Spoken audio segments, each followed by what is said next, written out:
भगवान बनना है, भगवान के, एलोरा वालों को तो याद ही होगा ना, भगवान के बाजू में बैठना है, वो भगवान बनने की कला को आत्मसात करना, वो भगवान बनने की हैसियत को लाना है।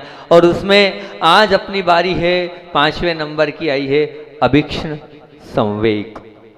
अभीक्ष्ण संवेग की बात चल रही है। ये संवेग ऐसा महागुण है, जब तक संवेग नहीं होगा तब तक ये मान के चलना आपकी अहम भूमिका सम्यक दर्शन की नहीं बनी। और संवेग की परिभाषा आचार्य भगवान कहते हैं वहां पर सर्वार सिद्धि में कि संसारात भिरुता संवेगा, कि संसारात भिरुता संवेगा अर्थात भय को ही संवेग कहते हैं। कैसी विडंबना है, कहां तो भय कषाय है और यहां भय को संवेग कह रहे हैं। भय मतलब क्या, जहां असुरक्षा दिखती हो वहां आपको भय होता है। बोलो होता है कि नहीं भय? जहां आपको लगता है भैया क्या होगा, वो आपको असुरक्षा से दिखती है, उसको भय कहा जाता है।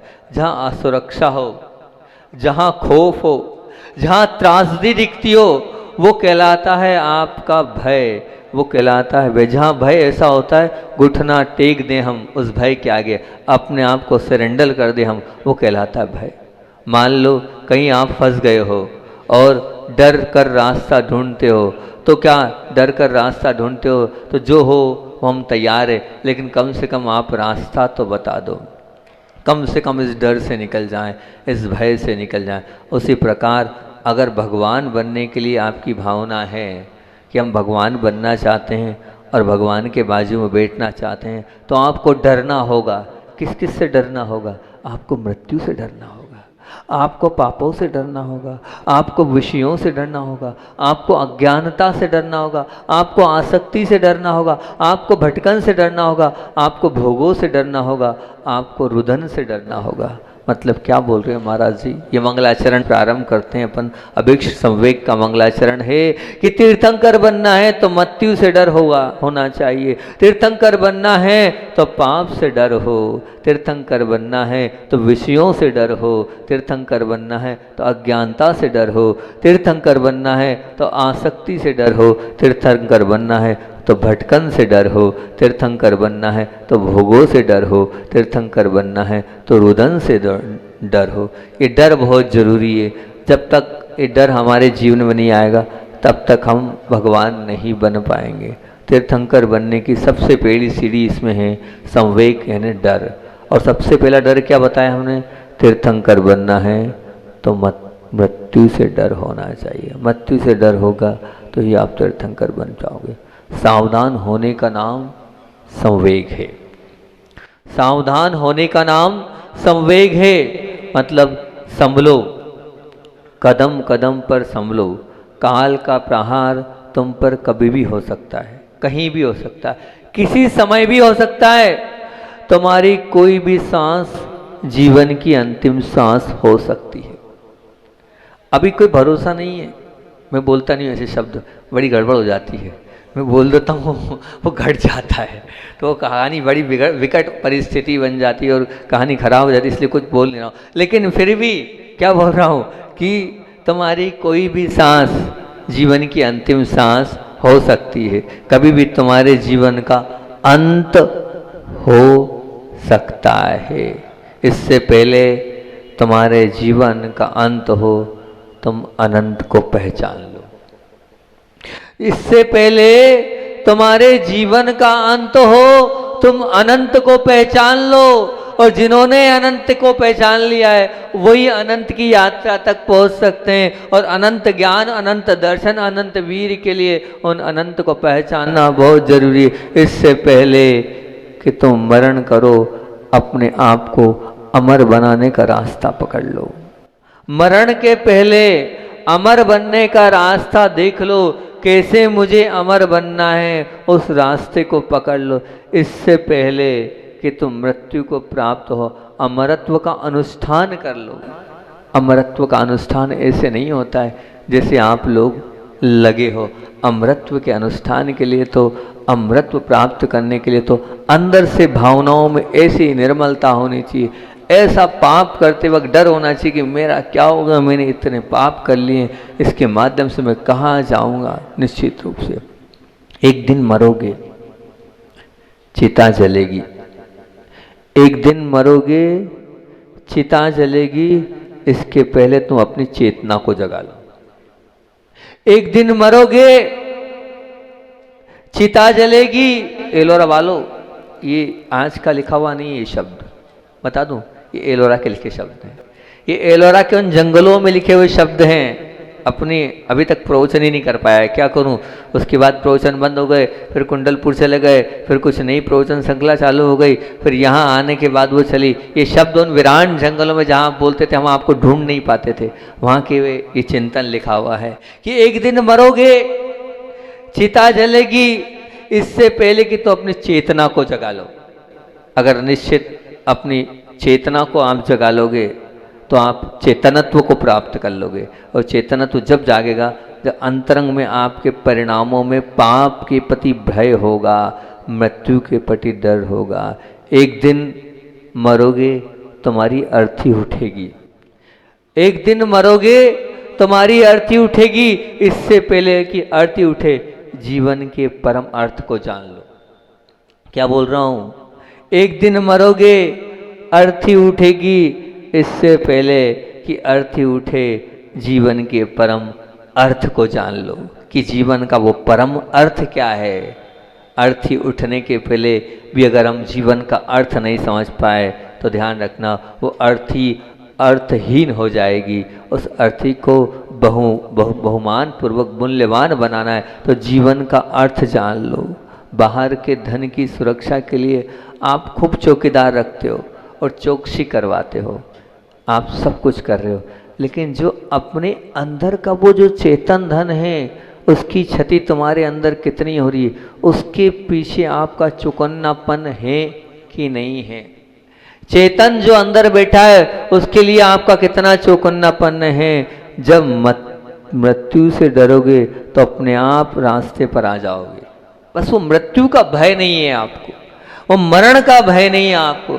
जब तक आपके अंत का, अपने अंत का नहीं सोचोगे तो उसे पहचान नहीं पाओगे, और उसे जान लिया तो कल्याण का रास्ता अपने आप निकलता चला जाएगा। कल्याण का रास्ता आपके स्वयं के पास है।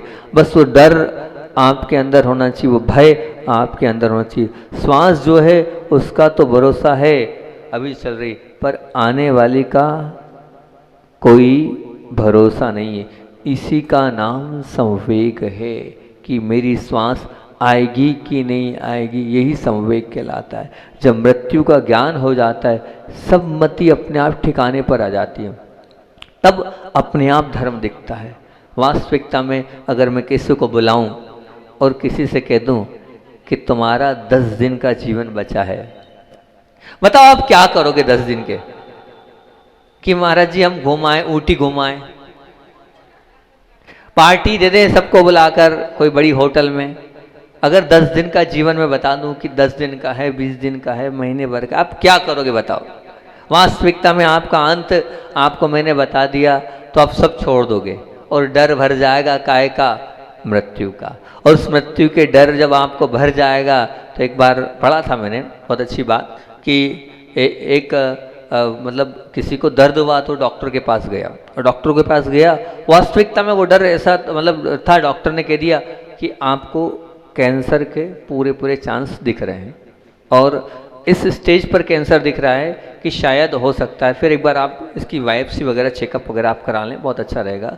तो बहुत अच्छी बात है। और योग संयोग की बात है, पाप कर्म का तेज उदय था कि कैंसर डायरेक्ट हो गया और 4 स्टेज का कैंसर डॉक्टर ने बता दिया।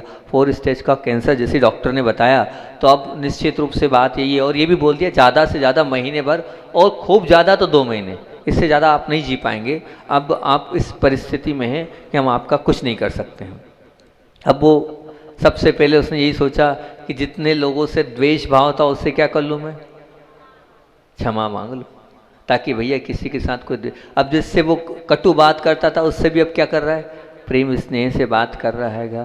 सोचा भैया जहाँ साथ ये सब जाएगा नहीं तो वहाँ दान दे लूँ, वहाँ कर लूँ। अभी तक भैया मैंने तीर्थों की वंदना नहीं करी, वहाँ कर लूँ। और बोले अभी तक आचार्य श्री जी के दर्शन करने के भाव है, अंत समय है, तीर्थंकर है इस कलिकाल के, उनके भी दर्शन कर लूँ, पूरे संघ के दर्शन कर लूँ। वहाँ भी दर्शन करने चले गए और वहाँ भी पहुँच गए। और जितना सब कुछ था, जहाँ दान देना वहाँ दान देना, सब दान देना भी हो गया, नियम भी होगा, कायदा भी हो गया, खाना पीना भी छोड़ दिया, सब कुछ हो गया। क्योंकि अंत भला सो सब भला, होना भी चाहिए वास्तविकता में। कम से कम वो चेत तो गया, ये तो मानना पड़ेगा कि वो चेत गया।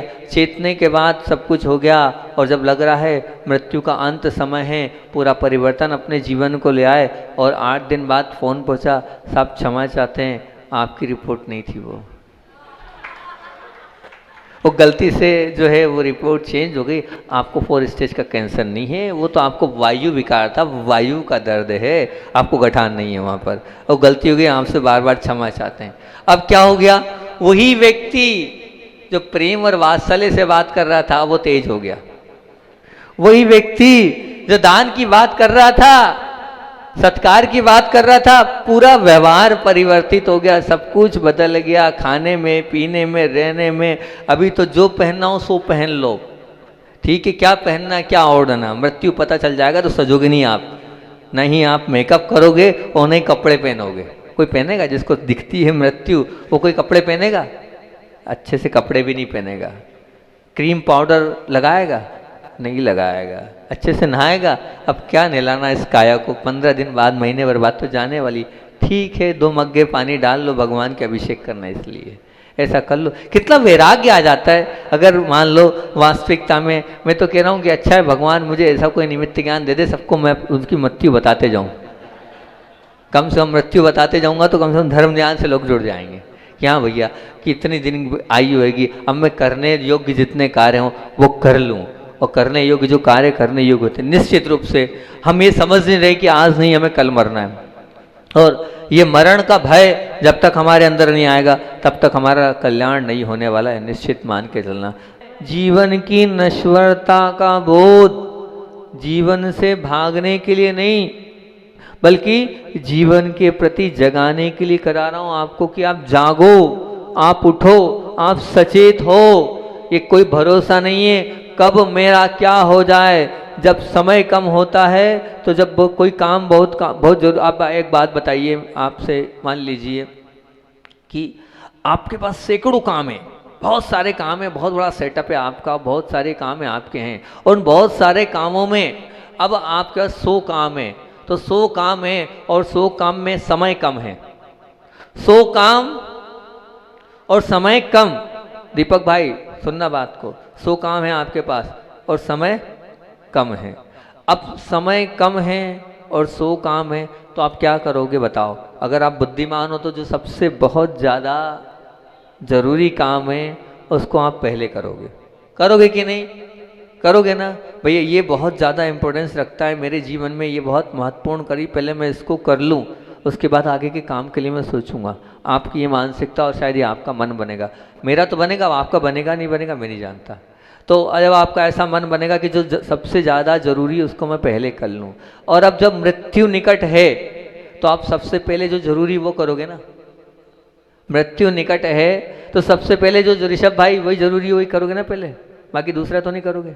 कि सामने दिख रही है मृत्यु तो सबसे पहले ज़रूरी वो कर लो। इसीलिए मैं कह रहा हूँ कि आपके जीवन में आप तो ये मानो कल का कोई भरोसा नहीं है, मृत्यु मेरे निकट है, पहले मुझे क्या करना है उसको मैं कर लूँ, क्या मुझे करना चाहिए मैं उसको कर लूँ। जब आप मुझे क्या करना है वो कर लूँगा, उसके प्रति जागरूक हो जाऊँगा, उसके प्रति अंदर से उत्साह आ जाएगा, तो निश्चित मान के चलना यही संवेग कहलाता है। ये भय आपके अंदर होना चाहिए, ये भय नहीं है, इसीलिए हम जो है विषयों में आ सकते हैं। यदि हम संसार की इस वास्तविकता का निरंतर चिंतन करते रहेंगे तो संसार से सहज रूप से हम दुखों से बचते चले जाएंगे और अंदर से वैराग्य उत्पन्न आ जाएगा। बस यही भय नहीं है कि मुझे मरना है, इसका भय आ जाएगा तो निश्चित रूप से आप आगे बढ़ जाओगे। दूसरी बात आचार्य भगवान ने वहाँ सर्वार्थ सिद्धि में लिखी, संवेग परम उत्साहो धर्म धर्मे धर्म फला चित्त। क्या बोला? ये यहाँ बोला कि संवेग परम उत्साहो धर्मे धर्म फले चित्त। इस पर चिंतन किया मैंने कहा गजब की लाइन पूज्यवर यहाँ पर बोल रहे हैं हर्ष उत्साह और सात्विक भाव का होना संवेग। संवेग मतलब क्या? हर्ष होना, उत्साह होना, किसके प्रति? सात्विक भाव का होना, वो संवेग। जितना जितना जीवन में हर्ष है, जितना जितना जीवन में उत्साह है, जितना जीवन में सात्विक भाव है, ये समझना उतना उतना संवेग आपके जीवन में, धर्म में और धर्म के फल में परम उत्साह होना ही संवेग है। क्या बोल रहा हूं? धर्म में और धर्म के फल में, धर्म में और धर्म के फल में इस परम उत्साह को जगाना ही सच्चा संवेग है। जितना जितना आप धर्म की ओर मुड़ रहे हो, उतना उतना आपका जीवन संवेग से भरता चला जा रहा है। और संवेग मतलब क्या? तीर्थंकर बनने के लिए कारण है संवेग का होना। संवेग का अर्थात क्या कहना चाहिए? बोले संसार के स्वरूप को जानकर उससे पार होने के लिए उत्सुक होना। क्या बोला? संसार के स्वरूप को जानकर उससे पार होने के लिए उत्सुक होना कि मेरा संसार कैसे पार होगा, उसके लिए थोड़ा बहुत उत्सुक, थोड़ा बहुत अंदर से रुचि होना, थोड़ा बहुत उसके लिए प्रयास होना, ये है संसारिक सुख दुख में समता भाव रखते हुए अपना कर्तव्य करना, ये संवेग है। संसार में अनेक दुख सबको मिल रहे हैं, ऐसा कोई जीव नहीं है या बेटा जिसके जीवन में दुख नहीं है, लेकिन उस सब सुख और दुख को भी समता भाव रखते हुए अपने कर्तव्यों को करते चलना, ये कहलाता है संवेग। संवेग में सहजता है, संवेग में जीवन जीने का संतुलन है। ये सजगता और जीवन जीने का संतुलन, ये दोनों ही बातें संवेग सिखा रहा है, संवेग हमें बता रहा है, संवेग हमारी उस ओर आकृष्ट कर रहा है। संसार में पलायन भी नहीं और संसार से आसक्ति भी नहीं, संसार से पलायन भी नहीं और संसार में आसक्ति भी नहीं, ये कहलाता है संवेग। आप संसार से पलायन भी मत करो, लेकिन संसार में आसक्त भी मत हो।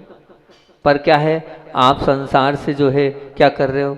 आसक्ति ज़्यादा है, पलायन तो अभी बहुत कम है महाराज जी। वो पलायन तो वो करता है, पता है कौन करता है? जो बहुत प्रकार से दुखी हो, बहुत प्रकार से पीड़ित हो, वो अपने पत्नी से परेशान हो, अपने पति से परेशान हो, अपने बच्चों से परेशान हो, अपने वालों से परेशान हो, या और आर्थिक संकट में, वो पलायन की बात कर रहा है संसार से। बाकी तो पलायन की बात कोई नहीं करते, सभी लोग संसार से आसक्त भाव है। ध्यान रखना, राग और देश के विकारों से भयभीत होना, निरंतर राग देश के भावों से बचने का प्रयास करना, राग देश के बीच में समता भाव बनाए रखना का अभ्यास करना, यही संवेग है।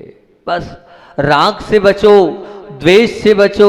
अब जितना राग और देश इन विकारों से भयभीत होते चले जाओगे, उतना संवेग की ओर पहुंचते चले जाओगे। निरंतर राग देश रूपी भावों से बचने का हम प्रयास कितना कर रहे हैं, आप विचार करना इस चीज़ को लेके कि राग देश के बीच में भी मैं समता को धारण कर रहा हूँ कि नहीं। अगर समता मेरे जीवन में है तो बहुत बड़ी चीज़ है कि समता से बड़ी कोई चीज़ नहीं है, ये निश्चित मान के चलना। हम राग को छेड़ें, हम द्वेष को छोड़ें, और राग और द्वेष को छोड़कर हम समता रूप लाएं। जब तक ध्यान रखना, हम द्वेष जब छोड़ पाएंगे, गठान छोड़ दो, द्वेष छोड़ दो, निकाल दो मन की कषायों को। और ध्यान रखना, जब तक वो कषाय नहीं निकलेगी, जब तक द्वेष भाव नहीं निकलेगा, क्योंकि आपको वो ऐसे वो वैसे, ऐसा वैसा छोड़ दो और एक होकर मिल जाओ।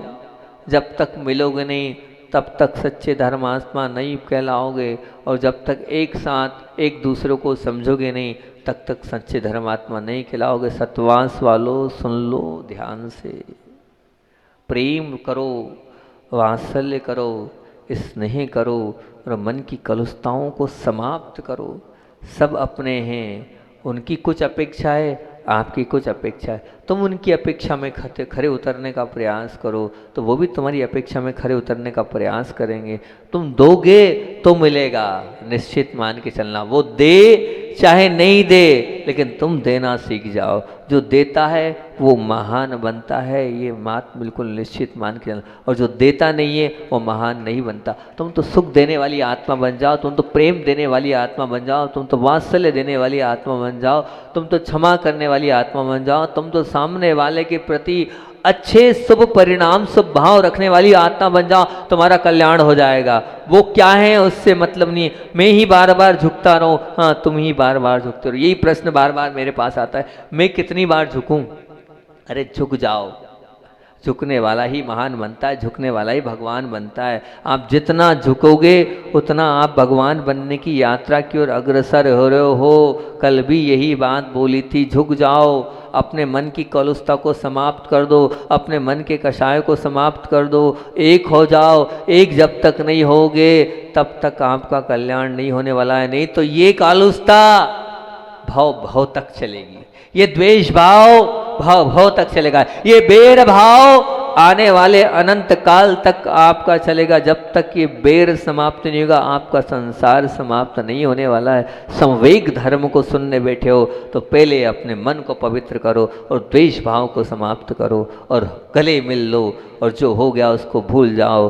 वो नहीं मिल रहा है ठीक है, लेकिन मैं मिलने को तैयार हूँ। उनके मन में पाप हो तो रहा रहे, लेकिन मेरे मन में कोई पाप नहीं है। मैं तो क्षमा करता हूँ और मैं तो क्षमा को धारण करता हूँ, मैं तो गले मिलने को तैयार हूँ। और आप गले मिल लो और अपने आप के अंदर की कालुस्ता। अरे देव शास्त्र गुरु रास्ता दिखा रहे हैं, रास्ता बता रहे हैं, उसके बावजूद भी अगर आप नहीं मान रहे तो कल मैंने यही चिंतन किया कि देखो कि एक साधु भी संबोधन दे रहा है, या तो फिर स्पष्ट बात है वो जो साधु है उसकी चर्या में इतना दम नहीं है, उसके वचनों में इतनी ताकत नहीं है कि साधु के सामने भी अगर कह रहे हैं कि मिल लो, गले मिल लो, उसके बाद भी अगर दो भाई, दो समाज के भाई बंधु अगर गले नहीं मिल रहे हैं तो मतलब अभी कल चिंतन किया सामायिक में किसी को दोष, क्योंकि आचार्य श्री जब बोलते थे ये बोलते थे, कुछ बात होती थी तो आचार्य जी बोलते किसी को दोष देने से मतलब नहीं कि वो खराब है और वो खराब है,